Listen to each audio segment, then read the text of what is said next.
tadi mengatakan dulu. Ini saya bertanya. Iya, iya, gitu? Iya. Miturut jenengan definisi at-tarqibu bit tauhid itu bagaimana? Menurut jenengan? Aku nggak nyalahno jenengan. Coba.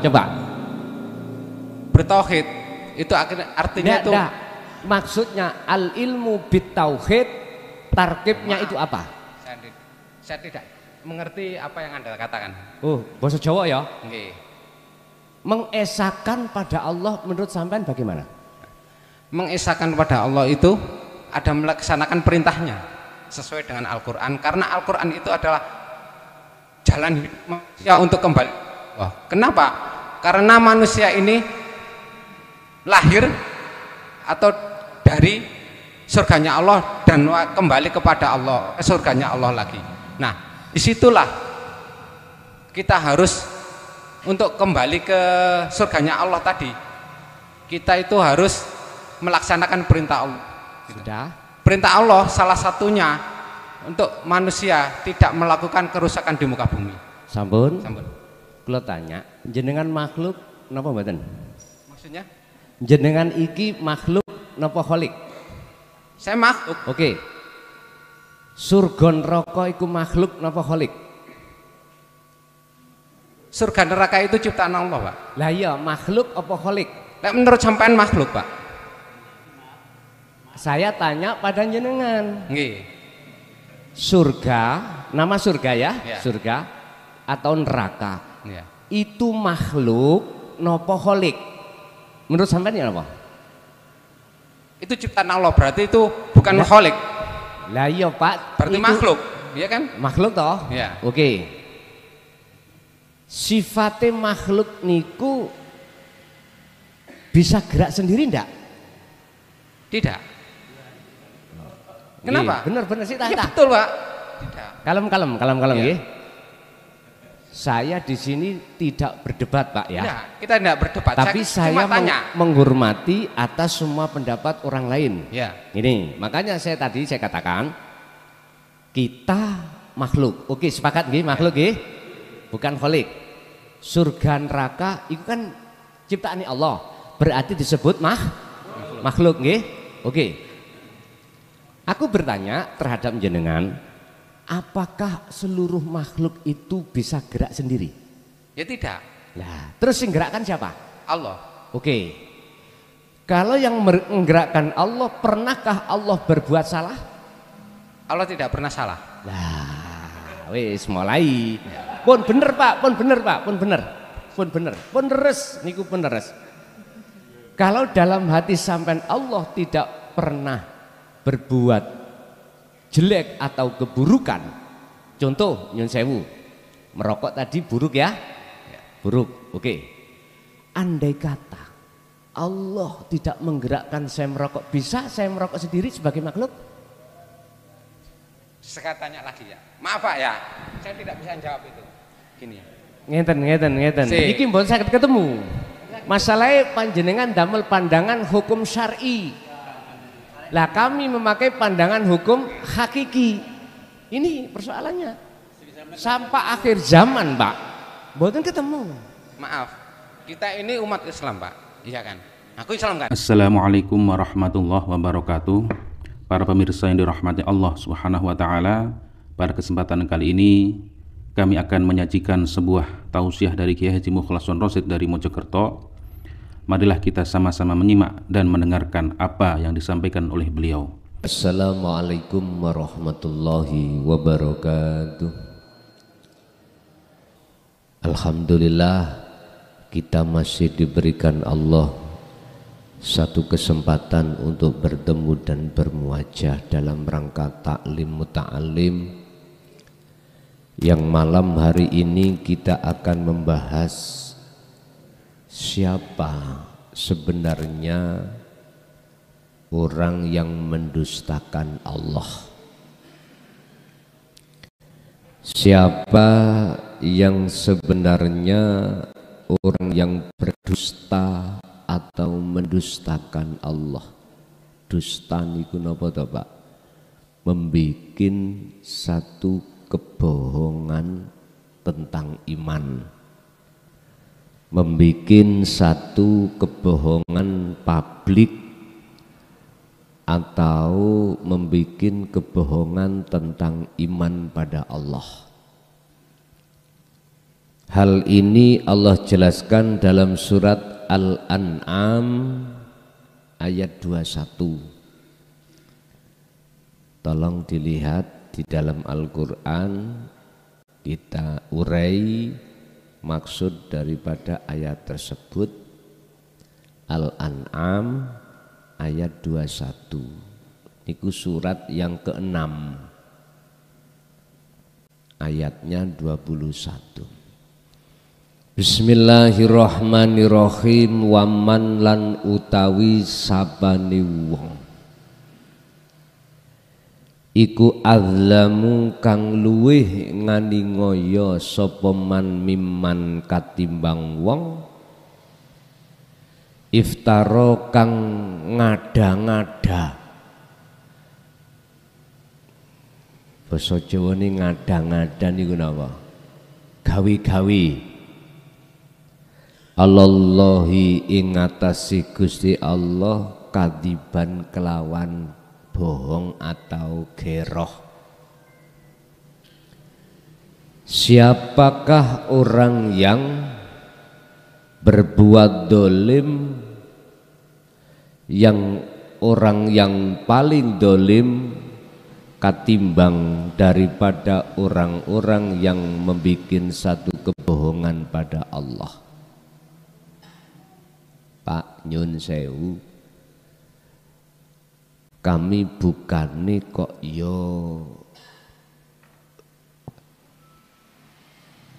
apa ungkrah-ungkrah barang sing kependem mboten. Saya belajar di sini untuk meluruskan mana di antara yang benar dan yang tidak. Iku jenengan sampean sikapi sendiri. Ngeten. Kita manusia sudah jelas, khususnya umat Islam pada hidup era sekarang. Kita kan umati Kanjeng Nabi Muhammad toh. Iku jelas pun. Lewat pendidikan Rasulullah terkait diri kita sebagai manusia jasmani ini dididik kelawan hukum syariah. Rohani kita dididik oleh Allah lewat Kanjeng Nabi dengan ilmu tauhid yang sering kita sebut sebagai dinul haq. Itulah pengajaran-pengajaran ilmu hakikat supaya jiwa atau ruhaniyah ini bisa makrifat pada Allah, bisa bertemu pada Allah.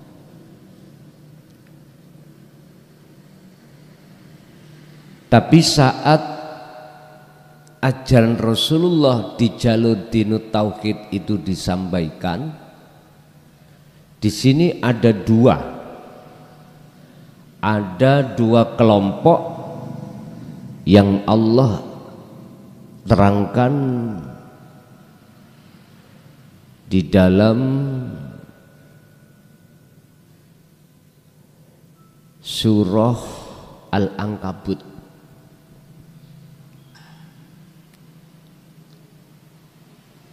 Di dalam surah Al-Ankabut ayat 21 sampai 23. 21, 22, 23. Di situ dikatakan bahwasanya kita itu tidak akan pernah bisa lepas dari siksa Allah jikalau kita tergolong orang yang ahli siksa, ahli adab. Apa sebab diringkes di dalam ayat 23 walladzina kafaru bi ayatillah waliqaihi. Karena kita masuk di dalam golongan alladzina kafaru, ingkar. Artinya tidak percaya bi ayatillah, terhadap ayat-ayat Allah yang sifatnya itu bertauhid. Yang bertauhid itu untuk mengesahkan pada Allah, kita tolak.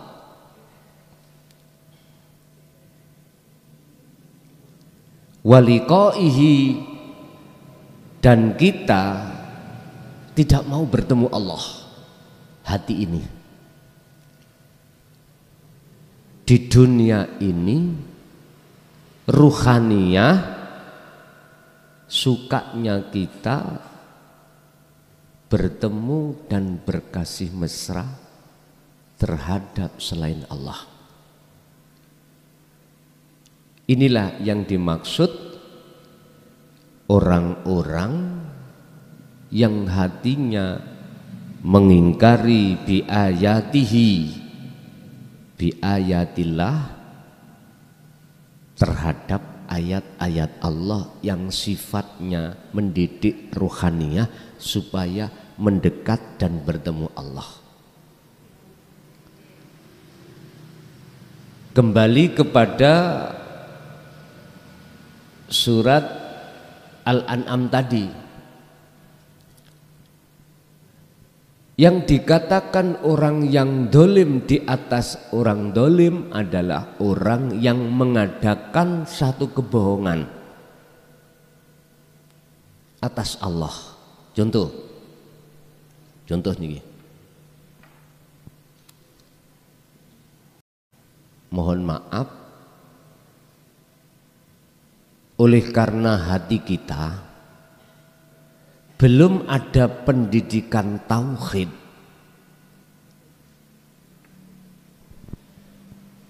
oleh karena kita belum mempunyai pendidikan tauhid,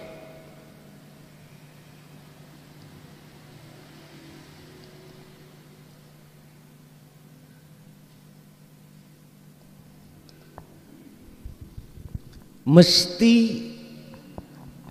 hati jenengan beriman pada selain Allah. Contoh, jenengan ini memandang dan beriman sing ngaji iki klason. Munculnya bahasan ilmu ini dari klakson.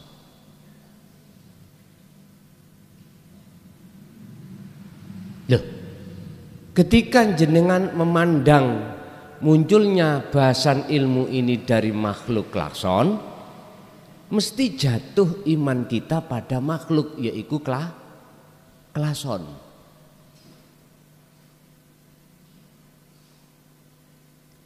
Akhirnya man yang dimaksud ayat ini woro-woro terhadap orang lain. Percayalah kau sing ngaji klakson. Coba ayo diangen-angen dengan hati kalem tur sabar, Pak.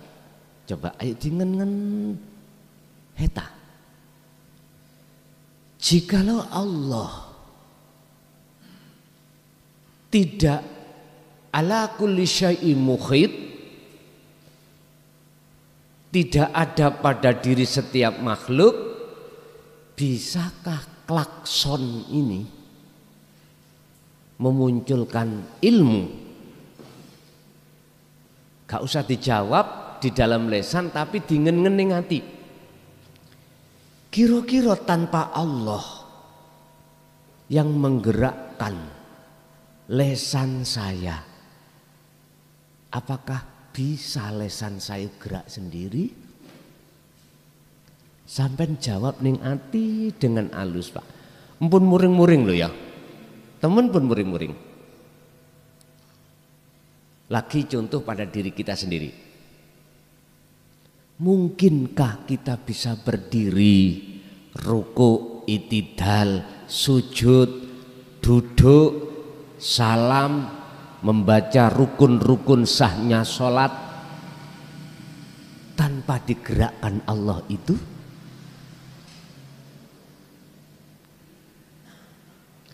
Kalau hati kita beriman semua apapun geraknya makhluk itu karena Allah, mengapa kita harus mengatakan bahwasannya yang melakukan itu makhluk? Akhirnya jatuhnya iman kita pada makhluk yang melakukan. Ya, ini tauhid.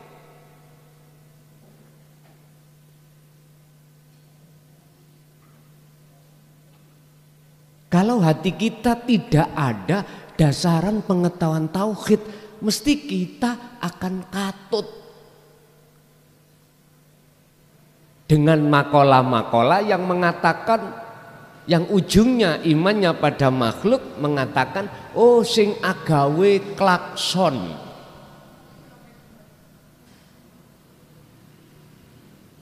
Heta. Imannya hati kita kalau jatuh pada makhluk, siapa yang tanggung jawab?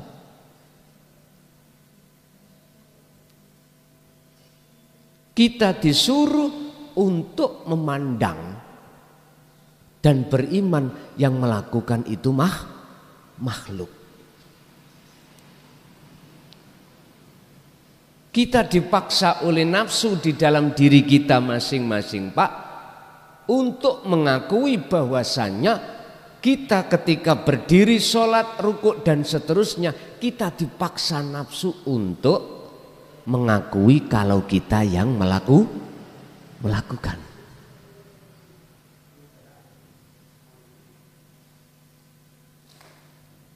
Berarti orang yang dikatakan orang dolim adalah orang yang woro-woro,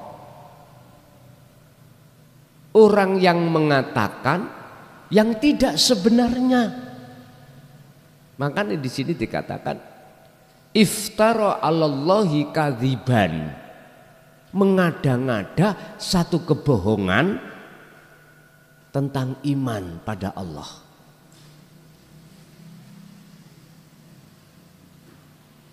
Nggih, mohon maaf, kita semuanya pasti akan kena doktrin ruhania loh, bukan jasmania loh yang maksud loh ya.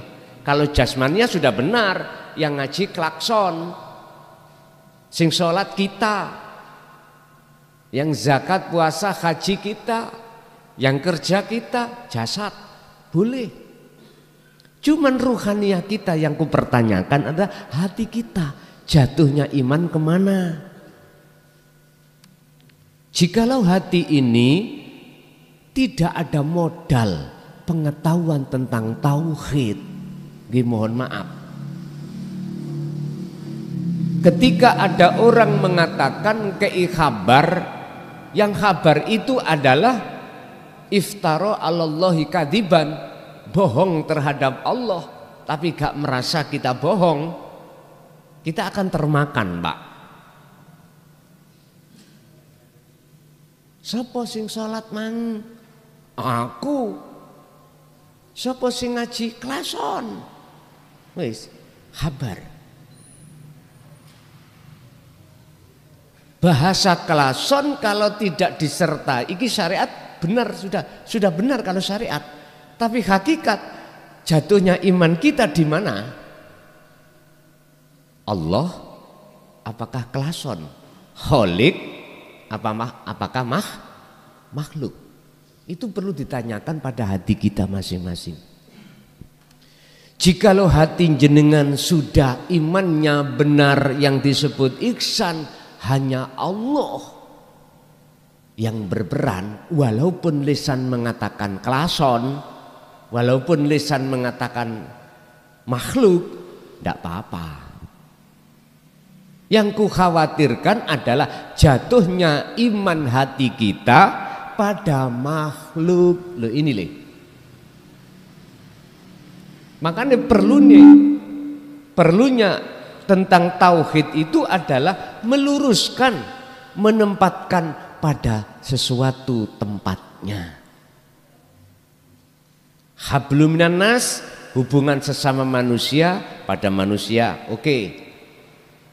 Akhirnya ditata tentang masalah hukum syariat. Anak ya kudu hormat datang orang tua. Adik ya harus bahasanya pada kakak itu lebih sopan. Ditata ning syariat. Tapi ruhaniyah hablum minallah,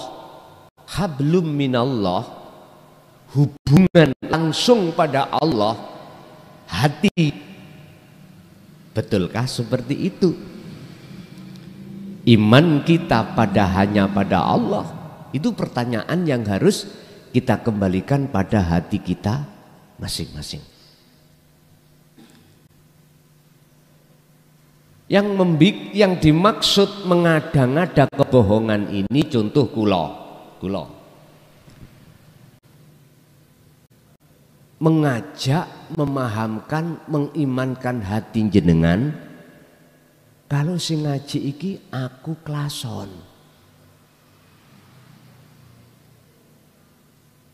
Makhluk. Berarti kula niki dusta. Dusta di dalam kebenaran. Berhubung saya tidak bertauhid, mesti ngoten.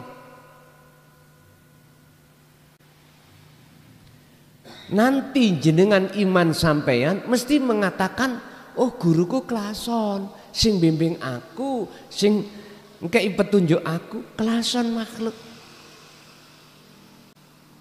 Terus nek pancen iman jenengan koyok ngunu, apakah gak tabrakan dengan ayat surat Al-Qasas yang Allah katakan innaka sak temene sira Muhammad iku la tahdi, ora bakal isok. Muhammad berarti makhluk. Ibnu Adilah langsung lho niki. Iku la tahdi, ora bakal bisa aweh petunjuk sira Muhammad man ing wong ahbab takang, sekalipun orang yang kau cintai. Terus siapa sing bimbing kita? Siapa yang memberikan petunjuk kita? Siapa yang jadi guru sejati kita? Siapa? Walakinnallaha, lan tetapini utawi Allah. Allah yang dimaksud di sini adalah hidup di dalam, di luar, au indahu, au qoblahu, au ba'dahu. Setiap makhluk, apakah di dalam dan di luar jenengan, kiri dan kanan jenengan, atas bawah jenengan, yang wujudnya Allah dimaksud ilahukum ilahu wahid, itulah Tuhan yang Maha Esa. Wong Jawa ya kuwi sejatine urip. Alladzi asra bi'abdihi lailan, dialah yang menggerakkan, memperjalankan seluruh hambanya.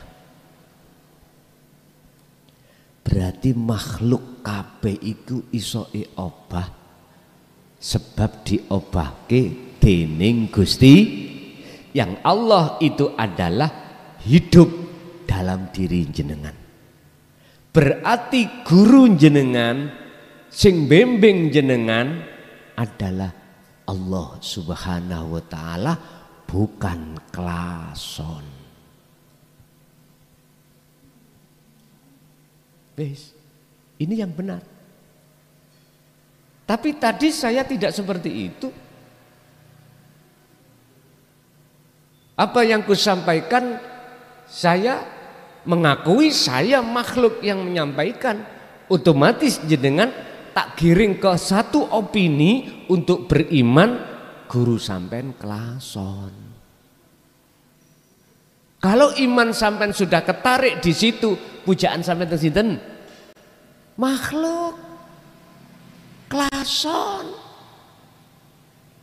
Pun iki sampean lereni iman sing koyok ngene iki.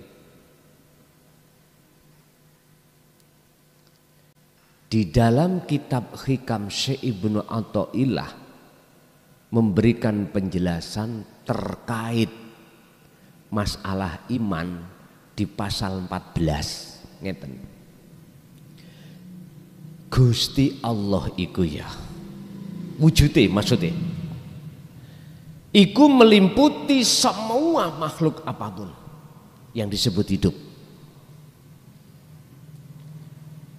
Man ra'a sing sapa wonge yang melihat al mukawwanat terhadap piro-piro makhluke,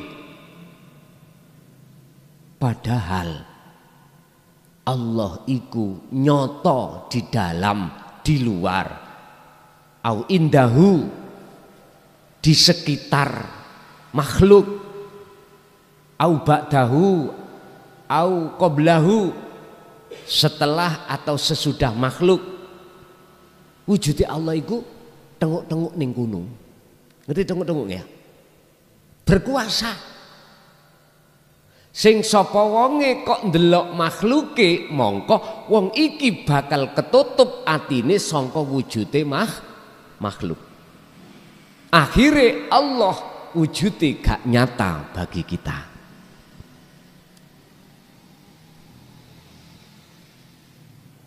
Jatuhi iman kita pada makhluk. Inilah yang dimaksud iftara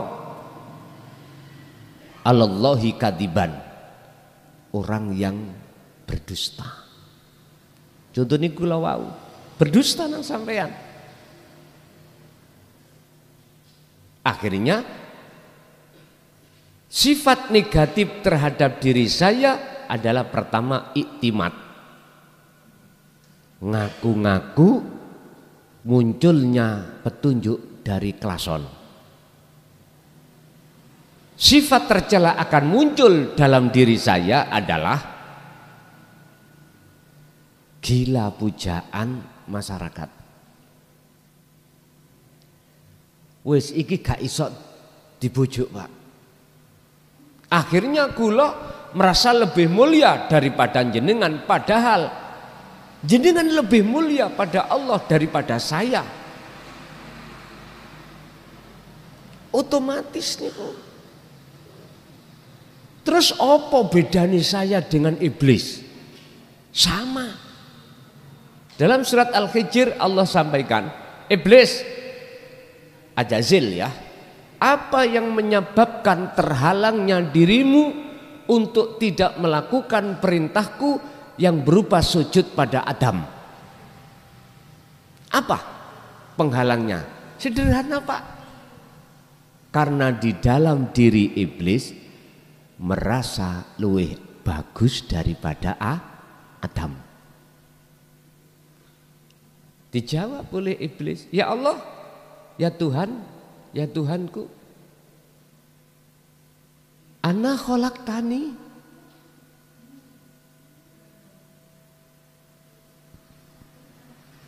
ya baniku ayat Al-Hijr. Ini sak temene ingsun iku kholak tani dadekake jenengan ing ingsun minarin saking api, tapi wa kholak tahu lan dadekake jenengan hu ing Adam mintin saking tanah li. Saya pundi? Gusti Allah itu dibedai. Saya endi? Otomatis akal jawab api dari api. Ini Pak persoalannya. Berarti saya dengan iblis tidak ada bedanya. Bapak Ibu, akhirnya Allah menurunkan Muhammad ini di tengah-tengah kita sebagai umat huwallazi arsala rasulahu bil huda wa dinil haq. Oleh keadaan kita, iman kita jatuh pada makhluk, maka Allah ngutus utusane yaitu Kanjeng Nabi Muhammad bil huda dengan membawa petunjuk, wa dinil haq aidinu tauhid yang dibungkus dengan agama yang bertauhid, yang tujuannya liudirahu ala dini kulli walau karihal musyrikun, untuk mensucikan iman jenengan, untuk mengarahkan iman kita yang asalnya pada makhluk supaya beriman pada Allah. Yang kumaksud Allah adalah zat hidup dalam diri panjenengan masing-masing. Walaupun itu beliau dicaci oleh umat, tetap beliau sampaikan. Berhubung banyak umat yang tidak mengerti tentang tauhid, nuduh Muhammad isi nyampe no makhluk, tapi aslinya semua karena Allahnya. Apalagi saya menjadi dai, tebar terus, tak giring iman sampean supaya ke makhluk. Saya giring terhadap iman kepada makhluk, karena dalam diri saya tidak ada pengetahuan tentang dinut tauhid, cara wong Jawa ilmu sejati. Apa sih ilmu tauhid itu? Ilmu yang untuk mendidik rohaniah kita supaya bisa mengesahkan Allah. Allah itu nama, supaya kita masuk pada esanya. Wujudnya bagaimana? Itu dengan tauhid. Contoh tadi, klason, dingen-ngen, walillahil masyriq wal maghrib, semua obai makhluk jagat niki iku sing ngobahno Allah. Sebab tanpa wujudnya Allah di situ nggak akan pernah makhluk itu bisa bergerak. Dengan ningati. Oh iya, berarti surat Al-Qasas benar. Sesungguhnya bukan kaum Muhammad yang bisa memberikan petunjuk terhadap orang lain, sekalipun orang yang kau cintai, orang yang dekat. Tetapi walakinallaha, tetapi ini utawi Gusti Allah iku yahdi kang bisa aweh petunjuk man terhadap orang, man ing wong yasha'u kang ngersakake sapa Allah ing man. Berarti sing bimbing jenengan sejatine iku Gusti Allah. Wis. Kalau jatuhnya iman sampai pada hidup dalam diri dan di luar diri kita, mesti penghambaan jenengan, pujaan jenengan itu terhadap Allah, nggak bisa terhadap makhluk. Dan juga panjenengan tidak akan mudah kena doktrin dogma orang-orang yang menyatakan iman kepada selain Allah, nggak mudah.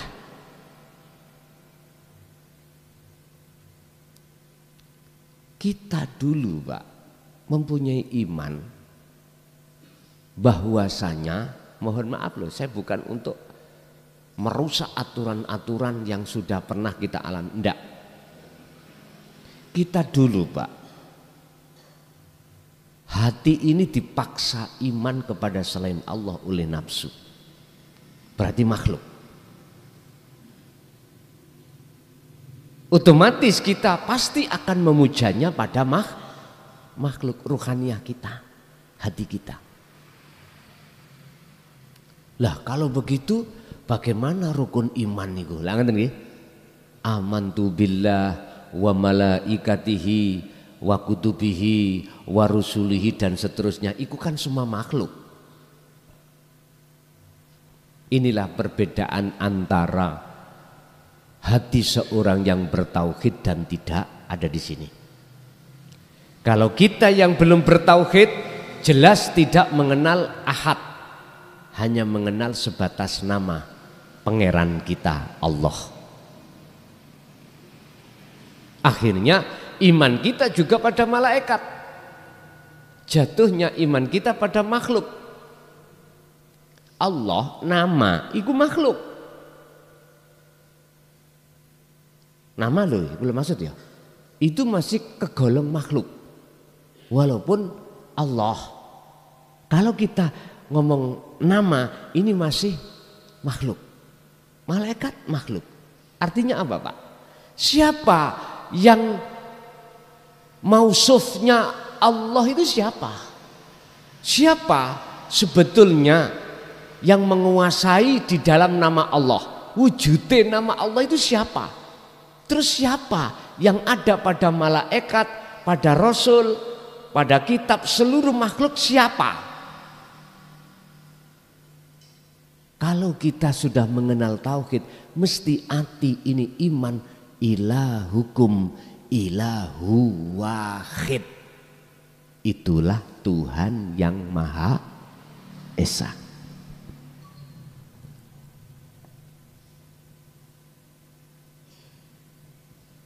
Kita, Pak, berpuluh tahun hati kita beriman, ruhaniyah kita beriman pada makhluk ini berpuluh tahun.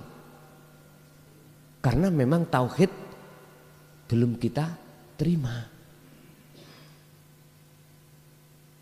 Lah, sekarang tentang dinu tauhid sudah digelar oleh Allah di tengah masyarakat umum. Ini semata-mata untuk meluruskan iman kita pada kebenaran Allah itu yang mana di sini. Kalau hanya sebatas lesan aja, dohir, amantu billah wa malaikatihi dan seterusnya, nggak apa-apa. Tapi hati sampean harus jatuh pada hidup yang menguasai di dalam nama Allah, malaikat dan seterusnya. Inilah proses di dalam tauhid disebut ahadiyah menuju ahad. Nyirnaake nama 6 itu seret terus masuk dalam ahad. Wujudi Allah itu. Itulah yang kumaksud kul huwallahu ahad.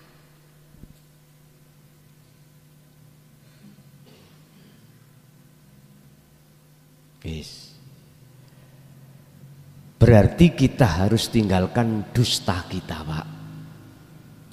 Yes, belajar menang. Kita belajar menang, Pak. Artinya hati ini diam, tidak komunikasi pada makhluk. Hati ini hanya berkomunikasi pada Allah. Caranya Al-Ahzab 4142. Ya ayyuhalladzina amanu dzkurullaha dzikron katsiron fasabbihuhu bukratan wa asila. Siang malam hati jenengan semampu jenengan berzikirlah pada Allah. Dzikron dengan sejatine dzikir. Ternyata sejatine dzikir ikilah ajaran tauhid, hakikat muncul dari la ilaha illa anta. Selama 14 abad ajaran Rasulullah ini terkesan ditenggelamkan. Akhirnya kita sebagai umat dipaksa untuk memuji terhadap makhluk. Ruhaniyah kita disuruh dipaksa beriman pada makhluk. Karena ini dipendam. Siapa yang berani untuk membuka ajaran ini, ya kegeman Pak sing teko, Pak. Fitnahan. Bahkan dikatakan dzalika dhalalatun, itu ajaran sesat. Ini fakta loh Pak. Fakta. Kita zamani pada saat itu. Zamani. Bahkan sampai detik ini. Tidak sedikit Pak. Orang-orang ahli kitab yang mengatakan apa yang kusampaikan tauhid ini sesat. Enggak apa-apa. Bukan masalah bagi saya.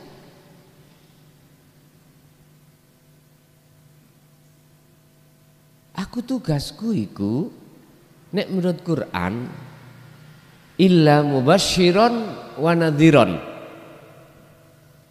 menyampaikan kabar baik supaya hari kekekalan jenengan tidak celaka. Uban iman ini dikatakan bi ayatihi, kebenaran ayat-ayat Allah, wahyu-wahyu Allah adalah menghantarkan jenengan untuk hanya beriman pada wujudi Allah, bukan pada makhluk. Tapi mereka au kadzaba, bohong, artinya menolak ajaran-ajaran yang bersifatkan dinu tauhid, bahkan mengatakan iku sesat. Wisa nemen kula ngomong niki nggih, nemen estu lho Gusti Allah oleh meringatkan pada kita itu pol-polan. Ada apa ya? Mengapa mereka mengingkari atau menolak atas ayat-ayat wahyu Allah yang mendidik ruhaniyah kita supaya terlepas dari belenggunya nafsu, yang nafsu itu mengajak beriman pada makhluk? Apa alasannya? Inilah golongan kaum Khawarij yang memungsuhi Rasul dan pengikutnya Rasul, termasuk Khalifah papat yang diteruskan tabi'ina solihin. Mengapa mereka mengatakan ajaran tauhid itu sesat? Karena mereka takut kehilangan pengikut.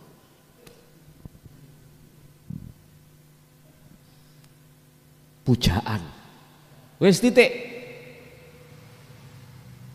Sebab orang-orang kalau masyarakat sudah tahu jatuhnya iman hanya pada Allah, pujaannya alhamdulillah utawi sekabai puja dan puji iku lillahi mung kagungane Gusti. Lah wis pengikutku entek gak gelem ngaji nang aku. Karena imane nang ngene wujudi Allah, ke Allah, tidak ke makhluk. Padahal saya mengarahkan jenengan supaya beriman terhadap makhluk. Itulah akibat karena di dalam hati saya tidak ada pengetahuan petunjuk tentang tauhid. Akhirnya nafsu gampang melebu. Nek wis melebu saya diprovokasi, gampang kena omongane nafsu. Apa sih nafsu itu? Visinya yastahibbunal wa yastahibbunal hayatad dunya. Ibrahim ayat 3. Menggiring jenengan rohania ini hati untuk bersukaria, bercinta pada selain Allah. Sebab nanti kalau sudah kita bercinta pada selain Allah, jatuhnya iman sampan kali kulo hati ini mesti pada makhluk. Kalau sudah begitu otomatis alal akhirah, ninggalake akhirat. Artinya jenengan pasti hati selalu lalai pada Allah.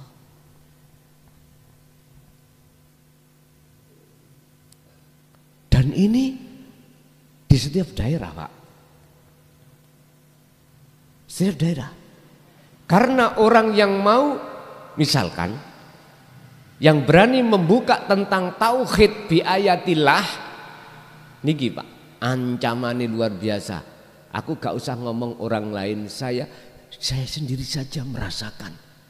Sejak tahun 2000 sampai 2005 saya sampaikan secara sembunyi-sembunyi.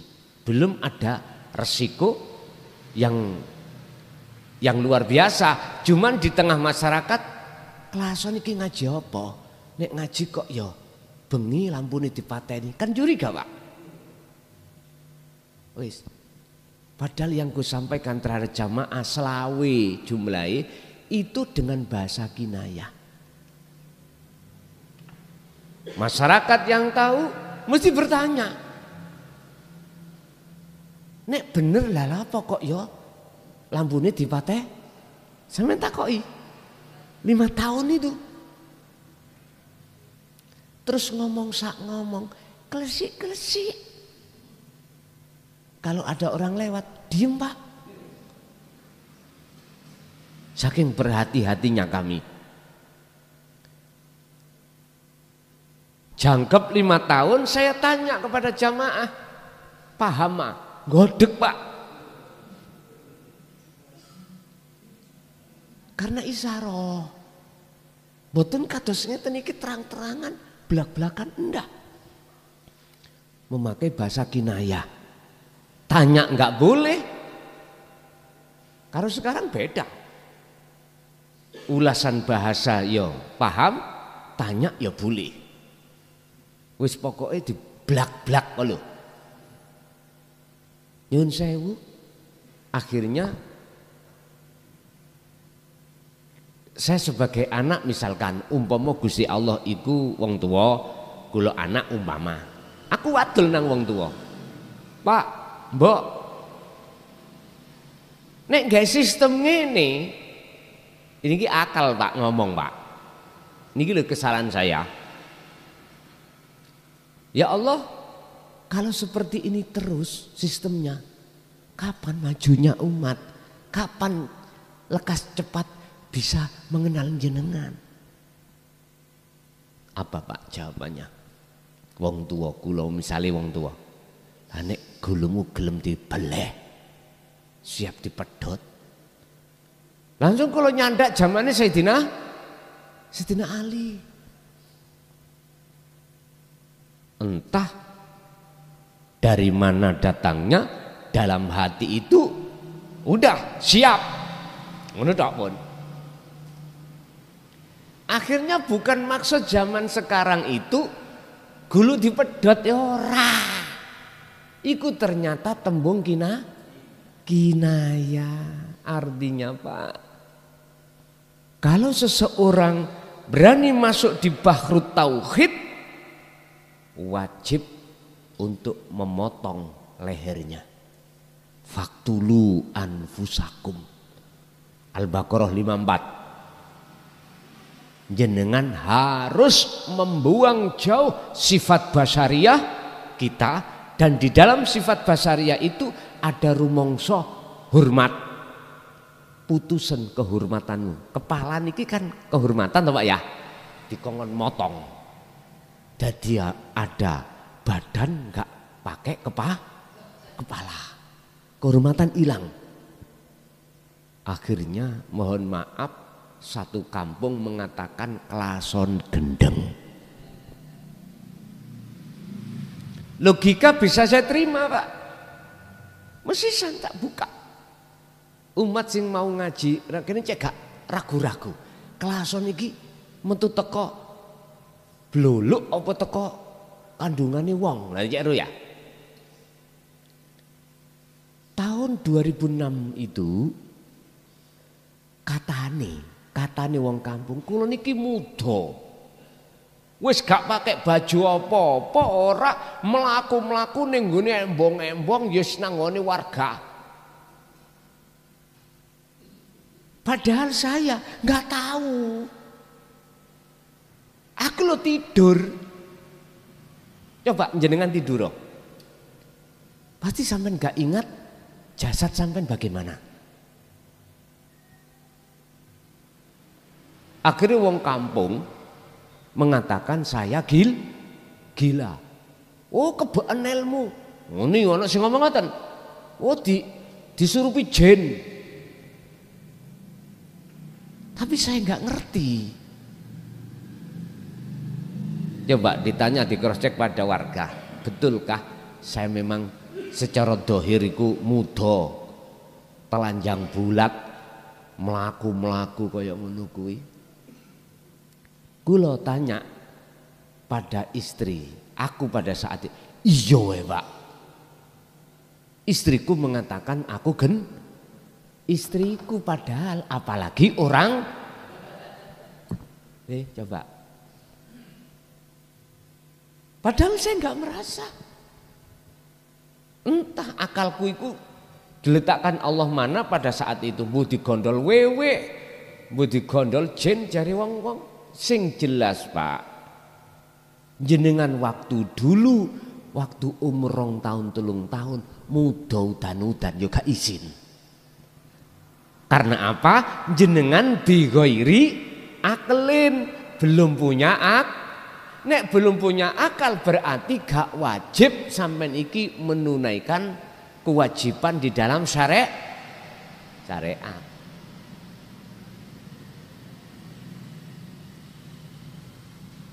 Hampir 1 tahun 2007 Gusti Allah nggugah ibaratnya son tangi Pak, kaget kula. Lho kok ngene aku? Baru sadar, gitu? Istilah cara orang itu habis tidur tangi. Won sadar won. Lah disitulah dako ikul asror Allah gelar. Ketika digelar di tengah masyarakat, tambah mundak nemen Pak. Kelason usir. Ada upaya gerakan untuk mengusir. Kula nggih diem mawon. Karena imanku itu hanya pada Allah. Walaupun mereka mengatakan gak suka, di situ juga ada Allah kok. Jadi beliau-beliau tidak ku benci, tidak ku salahkan. Ini kisah sejarah aja lah. Sampai saya dihadapkan hukuman 3 tahun, tak jalani, nggak apa-apa. Memang secara syar'i pasale 170 junto 160, tapi asli nih disitulah ujian yang kuhadapi. Di belakangnya ada orang-orang yang nggak suka tentang dinut tauhid.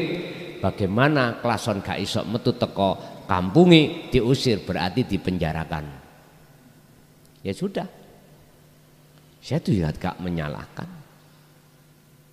Akhirnya apa?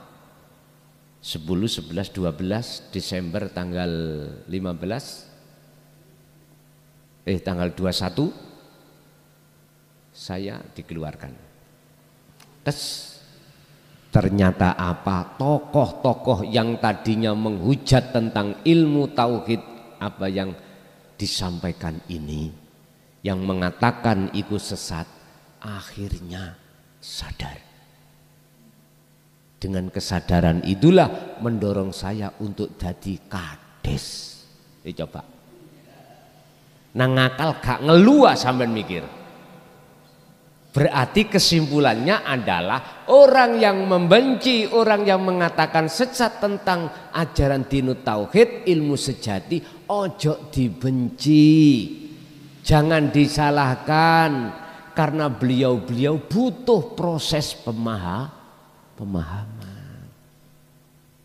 Maka Rasulullah dawuh, laqad khalaq bibet. Laqad kana lakum fi Rasulillahi uswatun hasanah. Uswatun hasanah yang mana Rasulullah? Ternyata limangkana yarjullaha, ajaran yang menggerakkan hati sampean untuk ada keinginan bertemu Allah, tidak bertemu selain Allah.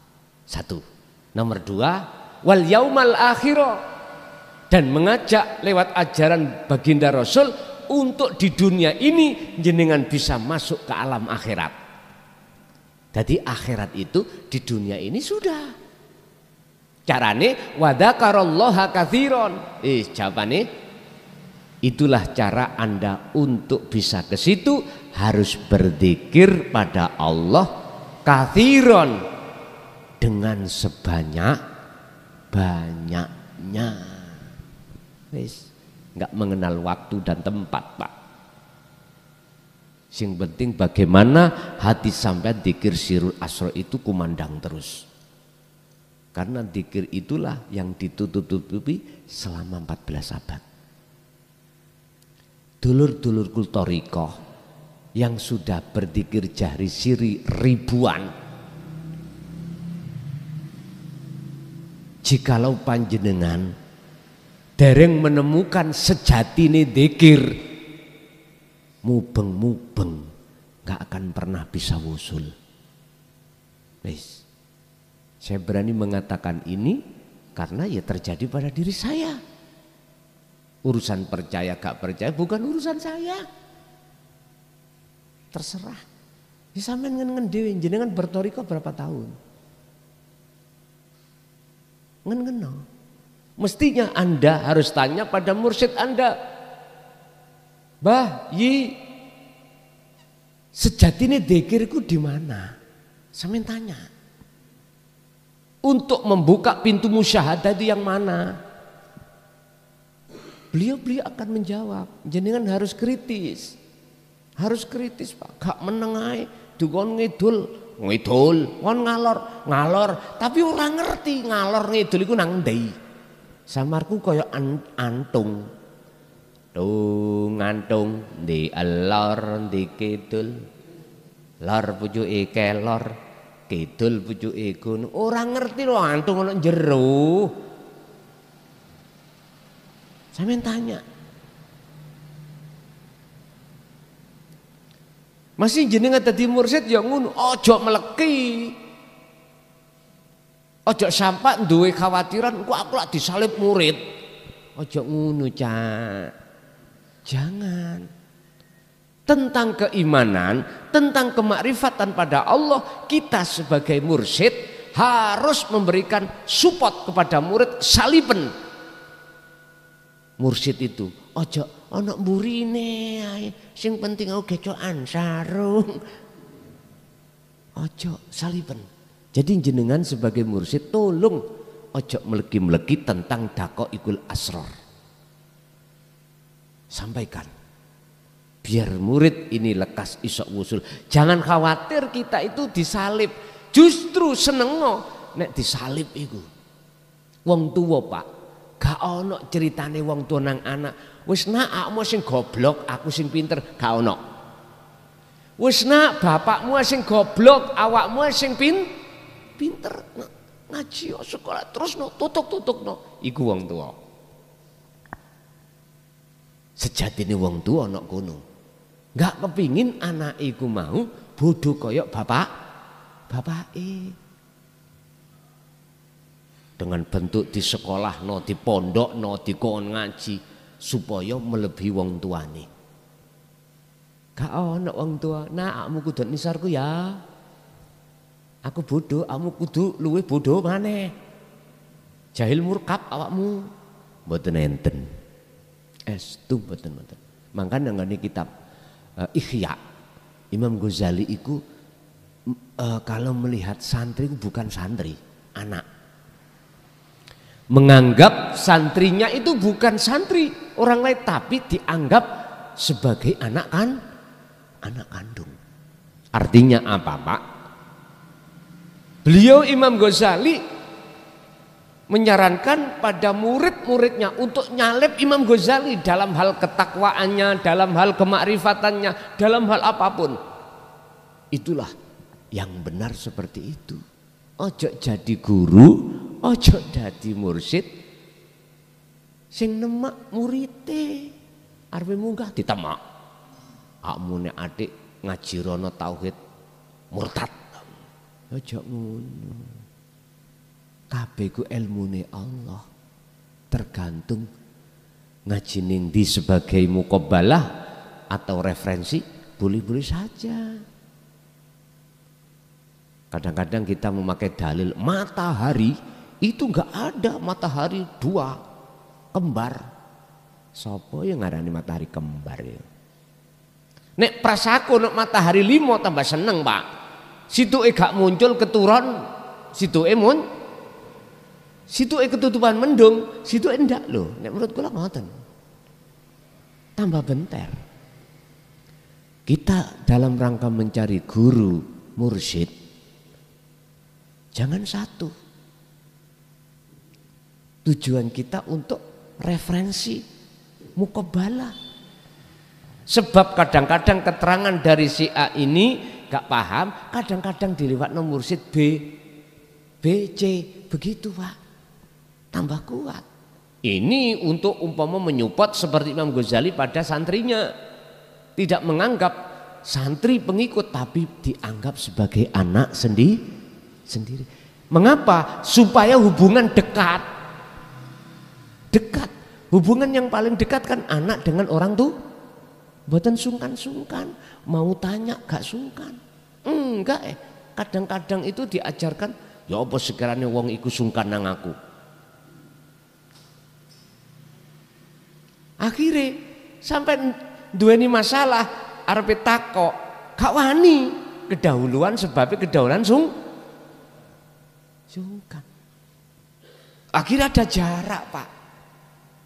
Makanya mursyid, mengapa itu ada namanya khalifah. Ada Pak nggih? Wis tah. Sampai menemui mursyid itu wangel kalau tidak melalui khali. Ojo ngono, Cak. Jane pingin pengikut-pengikut jenengan langsung ketemu jenengan. Lala apa dilimbang-limbangno iku? Anggaplah iku anakmu sendiri, hubungan yang paling dekat, supaya enggak ada jarak. Dan bertanya itu kok isok bebas. Enggak gara-gara saya sebagai mursyid misalkan wedi kelangan kehormatan, engko semakin dekat nyeluntak awakmu. Ngomong sak ngomong gak ono sopane. Loh, berarti awak dhewe iku belajar dadi pangeran mulian. Tapi gak kroso yukhonti'unallaha walladzina amanu wa ma yakhda'una illa anfusahum wa ma yash'urun. Inilah kita enggak terasa kalau kita menduduki kursi Allah. Akhirnya dalam hatiku saya merasa alim. Padahal ilmu sifatnya sinten? Allah. Tak rampas toh? Kudrat iradat aku. Padahal itu milik Allah. Loh, ini loh menyerang terhadap siapapun, baik di golongan syariat ataupun golongan thariqah. Belak-belakan Pak saya ngomong ini. Urusan saya dibenci terserah. Tapi yang jelas maksud saya adalah untuk supaya bagaimana umat ini terevolusi imannya yang asalnya pada makhluk supaya pada Allah Subhanahu. Pembelakrak tutup gunung ya apa ya? Wis, secara pribadi biar tidak ngomong pada orang lain. Diri kita itu diprovokasi oleh nafsu. Dengan nafsu itulah yang menghantarkan, membisik terhadap kita untuk beriman memuja pada makhluk. Tapi ingat, nafsu iblis itu lewat mana? Alladzi yuwaswisu fi sudurin nas ditutup minal jinnati wan bayane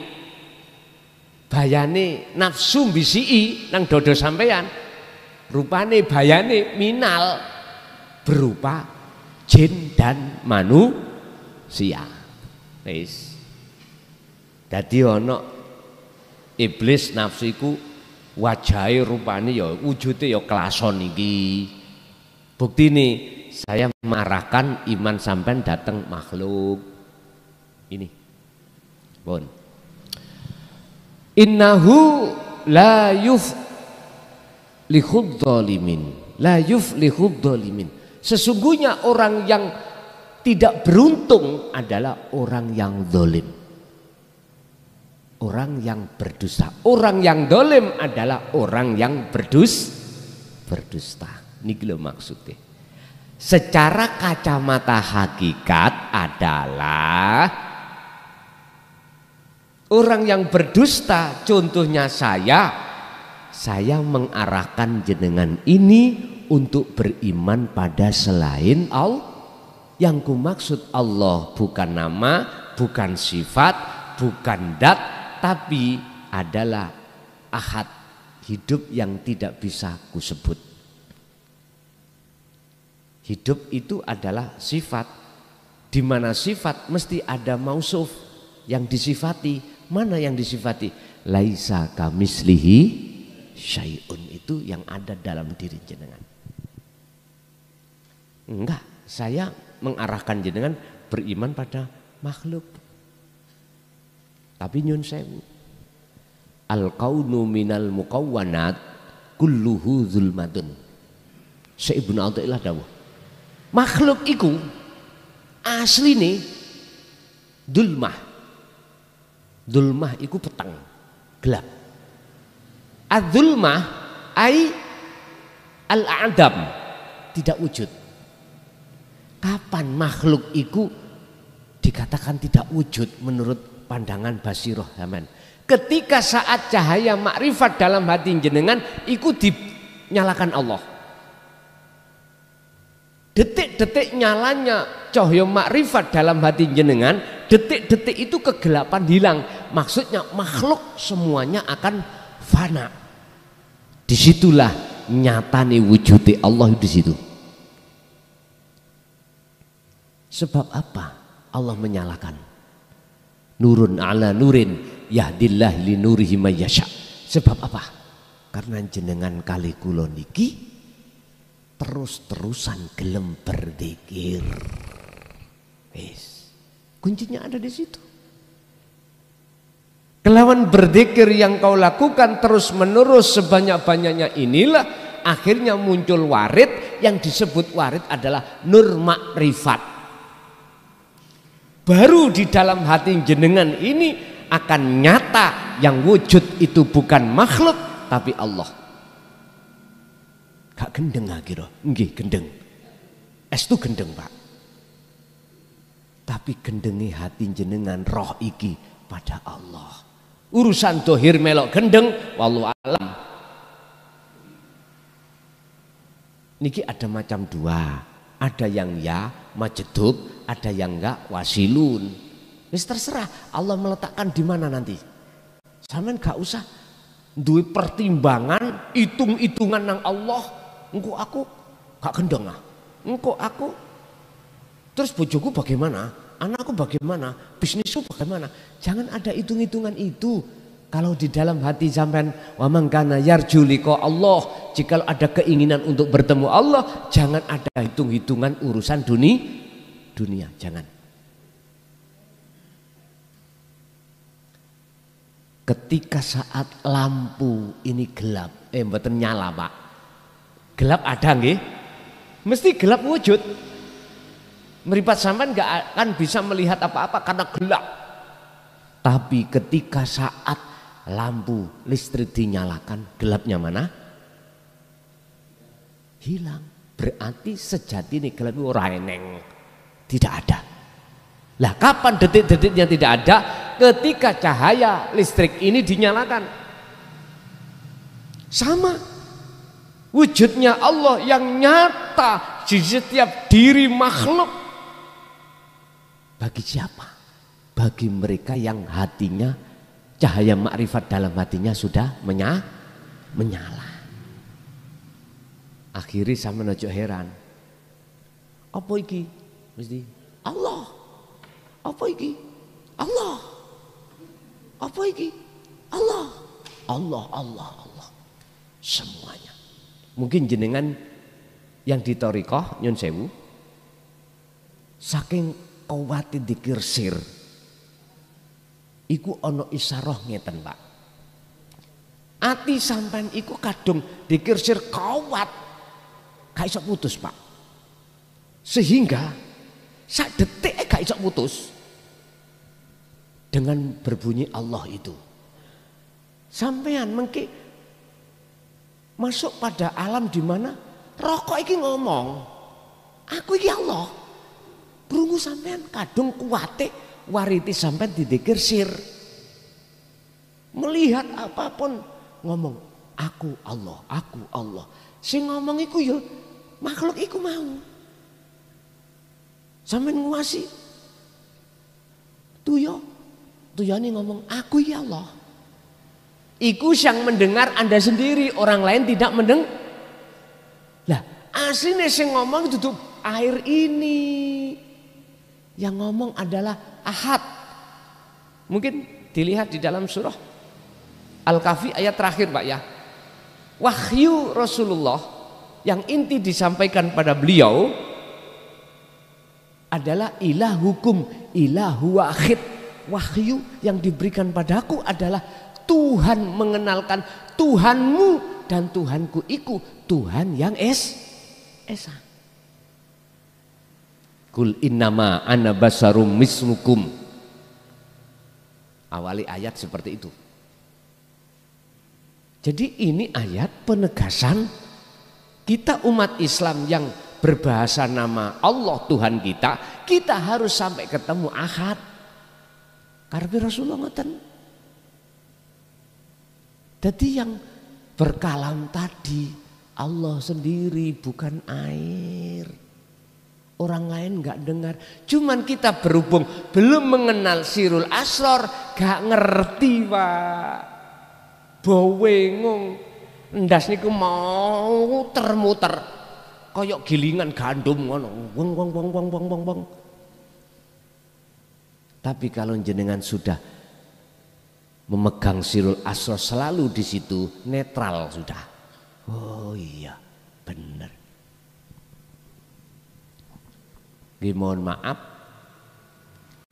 siapapun hati kita pasti akan terpengaruh dengan perkara selain Allah manakala kita melihat perkaranya.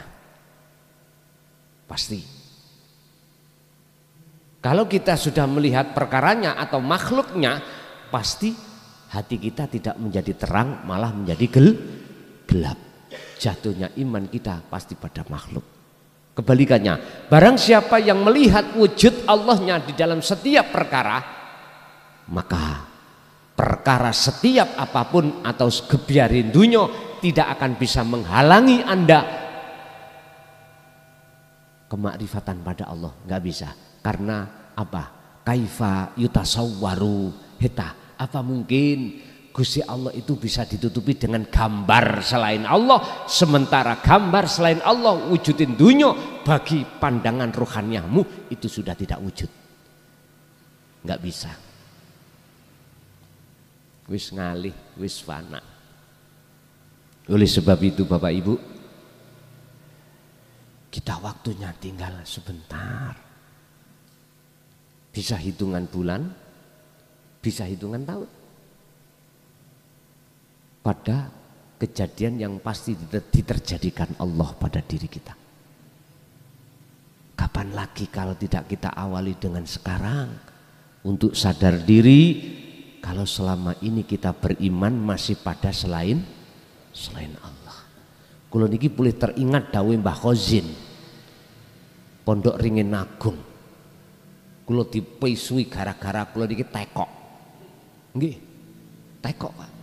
Tentang wujudnya Allah iku teng pundi ya napa oleh misui beliau iku fasih koyo arek Surabaya estu Pak DANCOK Allahmu iku son wakeh nek Allah ku ahad gak ngeluh kira-kira oleh sebab kau mengatakan Allahmu wakeh iku son akhirnya kui gak ngerti, gak weruh wujud sejatine Allah ahad. Nggih Pak. Allah ku wong wedok makhluk. Oh iya iki nikmat. Oh iki wis bener. Tapi beliau itu nek muring-muring kula mengambil kesimpulan muring-muringi tadi berkah. Menurut kula berarti muring-muringi iku mang akhirnya muncul jawaban yang benar. Akhirnya saya evaluasi digenahke. Carane ya napa untuk bisa ke akad uzkurullaha dzikron katsiron. Al-Ahzab 41 yo keh nono awakmu dzikir, perbanyaklah setiap saat dan waktu, bukrata wa asila, baik siang maupun malam, sibukno hatimu Muhammad berzikir. Pun ngaten mawon. Sebagai kesimpulan, satu, kita nggak mungkin hidup terus di dunia, Pak. Kalau ditengarai kita masih belum kembali Allah, lekas kembalilah. Jikalau kita sudah kembali kok belum tutup, fafiru ilallah, larilah, ojo melaku. Kita tadi melaku lah kena-kena, sekarang larilah. Caranya apa? Jawabannya ada di surat Al-Ahzab 41:2. Waktu demi waktu tanpa terhitung, berzikirlah hatimu terus menerus pada Allah. Ngoten. Nggih. Masuk pada sesi tanya jawab. Barangkali ada yang perlu ditanyakan, monggo kami persilakan.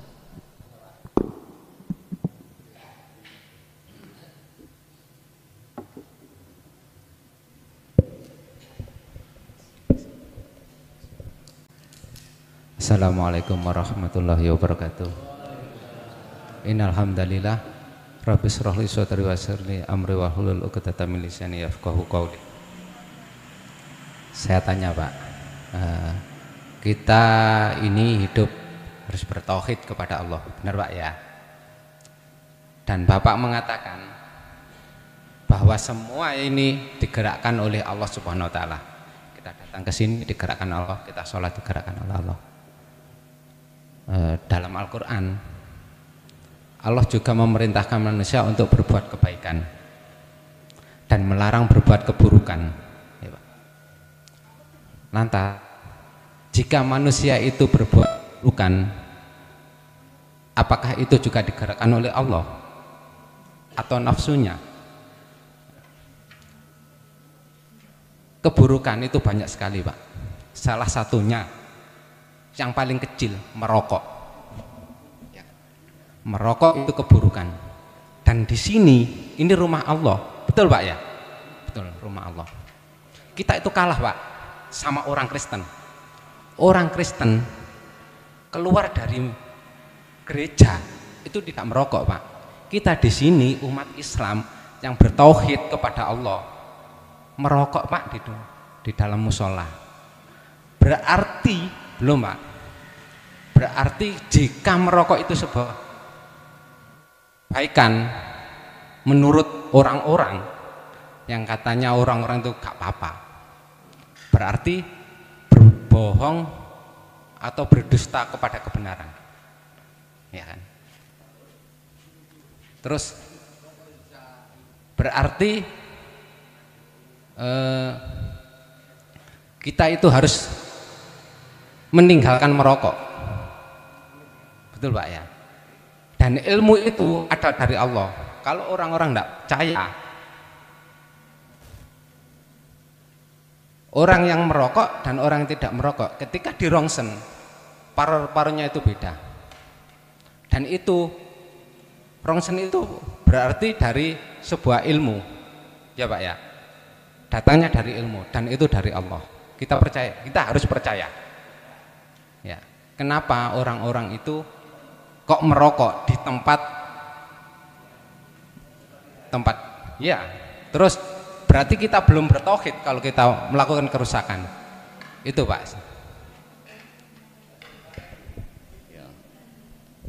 Sudah? Oke. Ini apakah orang yang melakukan kerusakan itu bertauhid gitu? Kan tidak. Sudah. Saya tanya, miturut pandangan jenengan, pemahaman sampean iku cara definisi tarkib tauhid itu apa? Coba. Tauhid kan Bapak tadi mengatakan. Kalau saya tanya kepada Anda. Iya. tadi mengatakan dulu. Ini Saya bertanya. Iya, iya, gitu? Iya. Miturut jenengan definisi at-tarqibu bit tauhid itu bagaimana? Menurut jenengan? Aku nggak nyalahno jenengan. Coba. Bertauhid itu artinya itu. Maksudnya al ilmu bit tauhid, tarkibnya itu apa? Saya tidak mengerti apa yang Anda katakan. Oh, bahasa Jawa ya? Nggih. Mengesahkan pada Allah menurut sampean bagaimana? Mengesahkan pada Allah itu ada melaksanakan perintahnya sesuai dengan Al-Quran, karena Al-Quran itu adalah jalan manusia untuk kembali. Wah, kenapa? Karena manusia ini lahir atau dari surganya Allah dan kembali kepada Allah, surganya Allah lagi. Nah, disitulah kita harus untuk kembali ke surganya Allah tadi. Kita itu harus melaksanakan perintah Allah. Sudah. Perintah Allah salah satunya untuk manusia tidak melakukan kerusakan di muka bumi. Sampun. Sampun. Kula tanya, jenengan makhluk napa mboten? Maksudnya? Jenengan iki makhluk napa kholik? Saya makhluk. Oke. Surga neraka iku makhluk napa kholik? Surga neraka itu ciptaan Allah, Pak. Lah iya, makhluk apa kholik? Menurut sampean makhluk, Pak. Saya tanya pada jenengan. Nggih. Surga, nama surga ya? Ya. Surga atau neraka. Ya. Itu makhluk napa kholik? Menurut sampean ya apa? Itu ciptaan Allah, berarti itu bukan kholik. Lah iya, Pak. Berarti itu makhluk, iya kan? makhluk toh? Ya. Oke. Sifatnya makhluk niku bisa gerak sendiri ndak? Tidak. Kenapa? Bener sih Ya, betul, Pak. Tidak. Kalem Ya. nggih. Saya di sini tidak berdebat, Pak ya. Nah, kita tidak berdebat. Tapi saya cuma tanya. menghormati atas semua pendapat orang lain. Ya. Ini, makanya saya katakan kita makhluk. Oke, sepakat nggih, makhluk nggih? Bukan kholik. Surga neraka itu kan ciptaan Allah. Berarti disebut makhluk nggih? Oke. Aku bertanya terhadap jenengan, apakah seluruh makhluk itu bisa gerak sendiri? Ya tidak. Nah, terus yang gerakkan siapa? Allah. Oke. Kalau yang menggerakkan Allah, pernahkah Allah berbuat salah? Allah tidak pernah salah. Nah, wis mulai. Pun bener Pak, pun bener. Pun deres, niku pun deres. Kalau dalam hati sampean Allah tidak pernah berbuat jelek atau keburukan, contoh nyun sewu, merokok tadi buruk ya? Buruk, oke. Andai kata Allah tidak menggerakkan saya merokok, bisa saya merokok sendiri sebagai makhluk? Saya tanya lagi ya. Maaf Pak ya, saya tidak bisa jawab itu. Gini. Ngeten. Iki mbon sakit ketemu. Masalahnya panjenengan damel pandangan hukum syar'i. Lah kami memakai pandangan hukum hakiki. Ini persoalannya. Sampai akhir zaman, Pak. Mboten ketemu. Maaf, kita ini umat Islam, Pak. Iya kan? Aku Islam kan? Nah, umat Islam harus mengikuti hukum syariat. Betul enggak? Saya tanya lagi, betul tidak? Betul. Nah, Oke, ayo. Oke. Betul lah. Kita tidak berdebat kan? Oke. Kita diskusi. Kalau kita ikuti hukum syariat, berarti syariat itu datangnya dari Allah dan Rasulnya. Betul enggak? Betul. Sekarang aku tanya, umat Islam wajib enggak mengikuti hukum hakikat? Sampeyan jawab. Sekarang sampeyan jawab. Hakikat yang mana? Wajib enggak? Saya tanya, hakikat yang mana? Ya tauhid itu tadi loh. Umat Islam wajib bertauhid. Oh, kalau manusia wajib bertauhid, mengapa manusia masih mengakui kalau dirinya itu yang melakukan? Coba. Saya tanya. Menurut pandangan saya Pak, nyun sewu ya, selama orang masih mengakui dirinya yang merasa bisa melakukan ini tanpa centelan yang menggerakkan Allah, berarti itu belum bertauhid. Menurut pandangan saya. Oke. Berarti menurut pandangan Anda, Saya tanya ya, Ya. menurut pandangan Anda, orang yang melakukan kerusakan itu apakah digerakkan oleh Allah? Betul. Bukan, Pak. Saya tak teruskan. Sampai pun salah, mau dipotong dulu. Itu menurut pandangan manusia dikatakan buruk. Oke? Tapi pandangan Allah tidak buruk. Coba sampai mandang dua arah. Tadi kan sudah saya tanya, Allah kan nggak pernah berbuat buruk.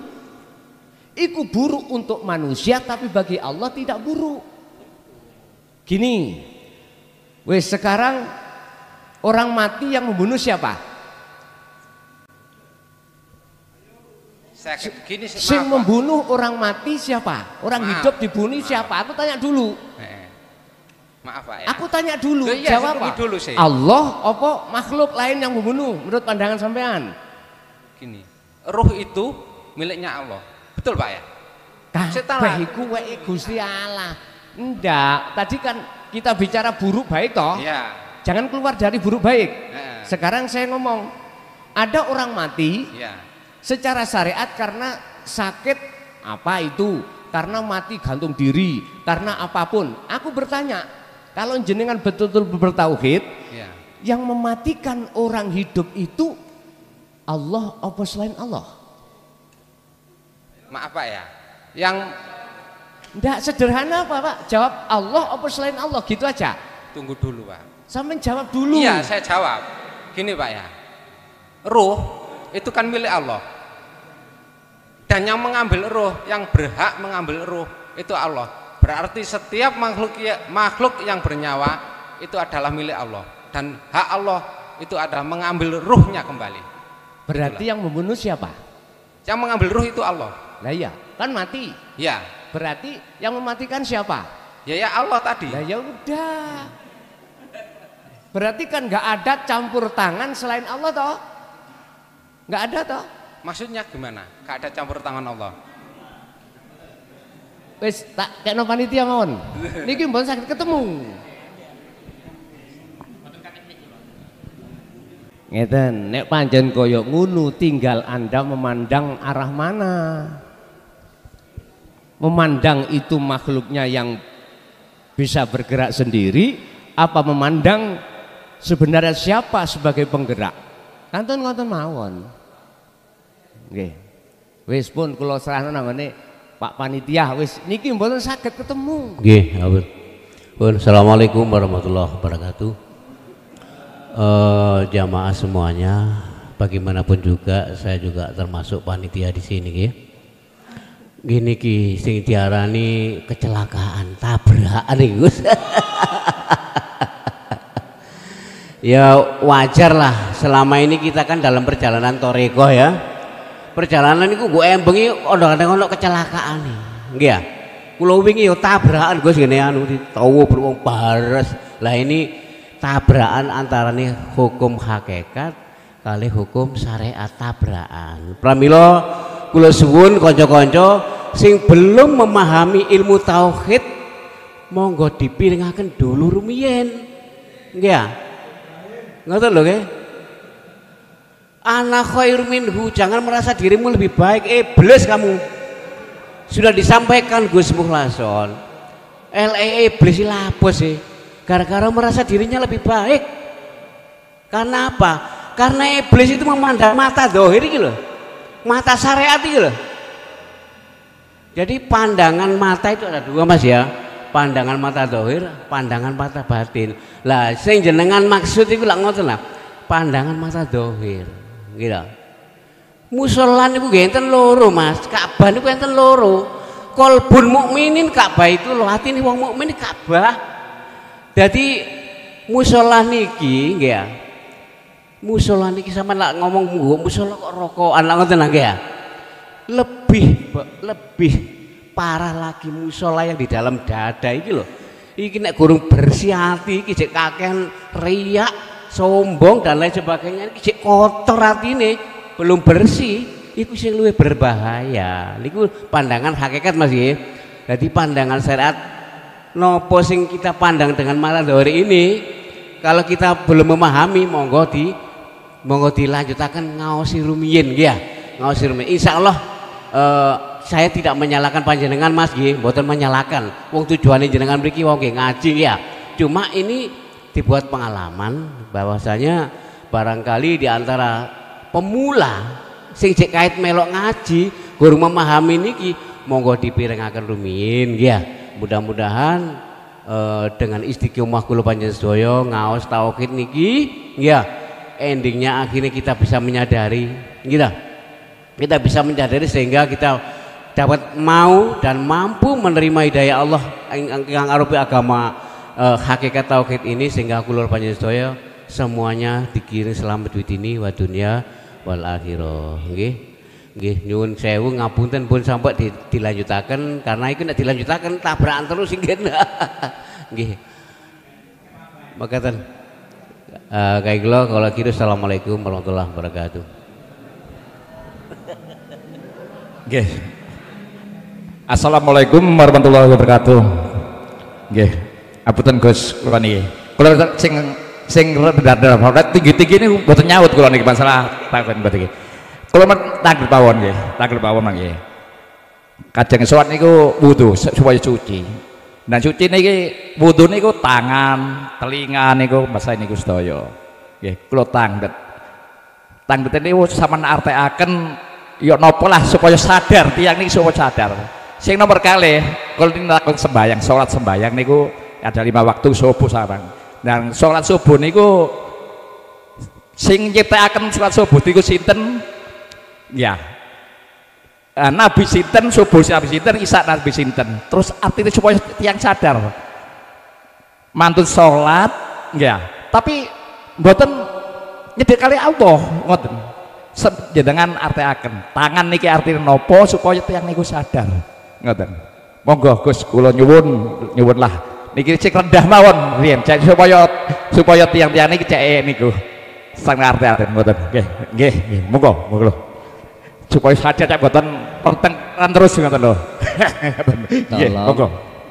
Tolong dibuka surat Al-Baqarah 208. Allah katakan ya ayyuhalladzina amanu dzkhulu fis-silmi kafah. Wahai orang-orang yang beriman, udhulu do mlebu sira kabeh fisilmi di dalam agama Islam kafah khali sampurna. Nek cara ngomong kitab, di mana ada hal mesti wonten sohibul hal. Niki. Lah sohibul hali pundi? Satu. Nomor 2, mengapa kita sudah beriman kok dipanggil untuk menyempurnakan padahal tarafnya kan Islam, iman, ihsan. Ada apa dengan ayat itu? Kalau boleh saya jawab, manusia itu terdiri di samping jasmani juga rohani. Iman kita itu masih amburadul. Dikatakan amburadul, iman kita belum ilahun wahid. Belum. Contoh saya, aku lebih suka mentamsilkan saya daripada orang lain. Selalu saya contohkan saya. Itu ada semangka, saya makan terasa manis. Imanku mesti manis datangnya dari semangka. Ini kalau disikapi kacamata syariat benar, tapi kacamata hakikat sitah tanpa Allah bisa tah makhluk semangka memunculkan rasa manis? Udah. Empun diterima ning akal bos, terima ning ruh hati. Ngen-ngeno, sampean ngen-ngen. Kita ngaji tauhid itu bukan tujuannya gontok-gontokan, meresapi.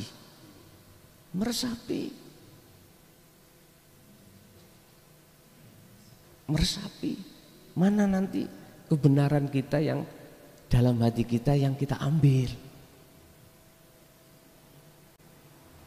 Yang dipanggil yakni dak di dalam surat Al-Baqarah 208. Mengapa tidak ya ayyuhal muslimun? Kok amanu? Sudah beriman kok kalimat berikutnya adalah fisilmi, agama lagi Islam. Nak mudun laan. Itu berarti tanda kalau iman kita itu masih belontang. Karena nafsu yang ada pada diri kita yang kita tidak tahu. Apa sih visi dan misinya nafsu dalam diri kita? Wa ma ubarri'u nafsi inna nafsa la'amaratum bisu. Ngajak elek, ngajak lali, hati sampean datang Allah. Mesti saya tadi akan lalai kalau manis datangnya dari Allah. Justru saya beriman dan ingat kalau manis datangnya dari makhluk, yaitu semang. Masuklah kamu udhulu do mlebu sira kabeh fisilmi di dalam agama Islam kafah kali sempurna.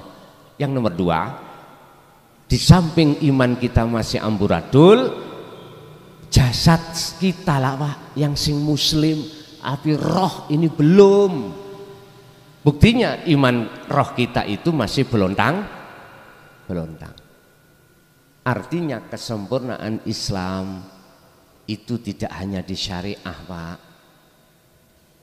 Syariat, thariqat, hakikat dan ma'rifat. Ini yang umat Islam tidak menyadari. Akhirnya tidak ngerti carane wudu cara batin.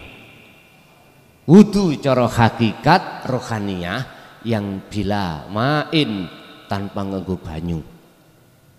Nek jasmani memang wudu kita cara